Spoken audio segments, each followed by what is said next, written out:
सोमवार की सुबह लखीसराय के प्रसिद्ध अशोक धाम मंदिर में आस्था का सैलाब उमड़ा था। सावन की तीसरी सोमवारी थी, इसलिए सुबह से ही हजारों श्रद्धालु भगवान शिव के जलाभिषेक के लिए मंदिर पहुंच रहे थे। हर तरफ हर हर महादेव के जयकारे गूंज रहे थे। लोग लंबी कतारों में खड़े थे। किसी के हाथ में गंगाजल था तो किसी की आंखों में भगवान के दर्शन की उम्मीद, लेकिन किसी को अंदाजा नहीं था कि अगले कुछ पलों में यही आस्था का सैलाब एक बड़े हादसे में बदलने वाला है। आखिर ऐसा क्या हुआ कि मंदिर परिसर में अचानक भगदड़ मच गई? क्यों लोग एक दूसरे के ऊपर गिरने लगे? और सबसे बड़ा सवाल, क्या इस हादसे को पहले ही रोका जा सकता था? पूरी कहानी क्या है, बताएंगे इस रिपोर्ट में। लखीसराय के अशोक धाम मंदिर से सामने आई तस्वीरों और जानकारी ने हर किसी को झकझोर दिया है। बताया जा रहा है कि मंदिर में श्रद्धालुओं की संख्या लगातार बढ़ रही थी। सावन की तीसरी सोमवारी होने के कारण सुबह से ही बड़ी संख्या में लोग मंदिर पहुंच रहे थे। भीड़ को नियंत्रित करने के लिए मंदिर परिसर में बैरिकेडिंग की गई थी, लेकिन फिर अचानक हालात बदल गए। मिली जानकारी के मुताबिक मंदिर परिसर की बाईं तरफ की बैरिकेडिंग अचानक टूट गई। बैरिकेडिंग टूटते ही कई श्रद्धालु गिर पड़े और बस यहीं से शुरू हुई अफरा तफरी। एक के पीछे एक लोग गिरते चले गए, किसी को संभलने का मौका नहीं मिला। देखते ही देखते भगदड़ की स्थिति बन गई। लेकिन कहानी में एक और अहम बात सामने आ रही है। बताया जा रहा है कि बैरिकेडिंग टूटने से पहले बिजली का एक खंभा भी गिरा था।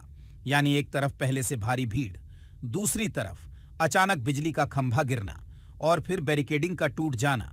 इन घटनाओं ने लोगों के बीच डर पैदा कर दिया और देखते ही देखते स्थिति बेकाबू हो गई। लेकिन सवाल अभी भी बाकी है, मंदिर में अचानक इतनी भीड़ आई कैसे? इसका जवाब लखीसराय के डीएम शैलेंद्र कुमार की जानकारी से सामने आया है। डीएम के मुताबिक अचानक दो ट्रेनें एक साथ आकर खड़ी हो गईं। इसके बाद मंदिर में श्रद्धालुओं की संख्या अनएक्सपेक्टेड रूप से बढ़ गई।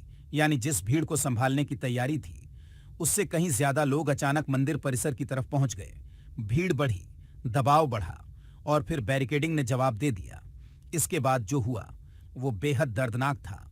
इस हादसे में 7 श्रद्धालुओं की मौत की खबर सामने आई है, जबकि 12 और लोग घायल बताए जा रहे हैं।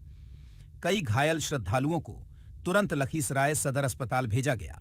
हादसे के बाद पुलिस और प्रशासनिक अधिकारी मौके पर पहुंचे। राहत और बचाव का काम शुरू किया गया। प्रशासन के मुताबिक मौके पर पहले से एम्बुलेंस, बाइक एम्बुलेंस और ऑन्टो एम्बुलेंस मौजूद थे। इनकी मदद से घायलों को अस्पताल पहुंचाया गया। फिलहाल प्रशासन का कहना है कि स्थिति सामान्य है, लेकिन मंदिर परिसर में सामान्य स्थिति लौटने के बावजूद कई परिवारों की जिंदगी में सब कुछ बदल चुका है, क्योंकि जो लोग सुबह भगवान का जलाभिषेक करने निकले थे, उनमें से कुछ अब वापस अपने घर नहीं लौट पाएंगे। और यहीं से शुरू होते हैं वो सवाल जिनका जवाब अब जांच में तलाशा जाएगा। सबसे पहला सवाल, जब सावन की सोमवारी थी और मंदिर में भारी भीड़ आने की संभावना पहले से थी, तो क्या भीड़ को संभालने की अरेंजमेंट ठीक से की गई थी? दूसरा सवाल, अगर 2 ट्रेनें एक साथ रुकने से अचानक श्रद्धालुओं की संख्या बढ़ गई थी, तो क्या उस स्थिति के लिए कोई ठीक इंतजाम किया गया था? तीसरा और सबसे बड़ा सवाल, क्या बिजली का खंभा गिरना और बैरिकेडिंग टूटना सिर्फ एक हादसा था, या फिर इसके पीछे व्यवस्था में कहीं कोई कमी रह गई थी? फिलहाल इन सवालों का जवाब साफ तौर पर सामने नहीं आया है। प्रशासन ने हादसे की जांच शुरू कर दी है। मृतकों की पहचान की जा रही है और घायलों का इलाज जारी है। मंदिर परिसर में सुरक्षा व्यवस्था को भी और कड़ा किया गया है। लेकिन आज अशोक धाम सिर्फ एक मंदिर नहीं, बल्कि कई परिवारों के दर्द की कहानी बन गया है। कहते हैं ना, आस्था में ताकत होती है, लेकिन भीड़ में एक छोटी सी चूक भी बड़ी त्रासदी बन सकती है। आज इसी चूक ने कई परिवारों से उनके अपने छीन लिए। सुबह जहां घंटियों की आवाज और हर हर महादेव के जयकारे सुनाई दे रहे थे, वहीं कुछ देर बाद चीख पुकार ने पूरे माहौल को बदल दिया। अब इंतजार है उस जांच का, जो बताएगी कि आखिर उस सुबह अशोक धाम में ऐसा क्या हुआ था। क्या अचानक बढ़ी भीड़ ही सबसे बड़ी वजह थी? क्या बिजली का खंभा गिरने से भगदड़ शुरू हुई? फिलहाल इतना जरूर है, भगवान के दर्शन की उम्मीद लेकर अशोक धाम पहुंचे श्रद्धालुओं ने शायद कभी नहीं सोचा होगा कि सावन की सोमवारी की सुबह उनके लिए जिंदगी का सबसे दर्दनाक दिन बन जाएगी।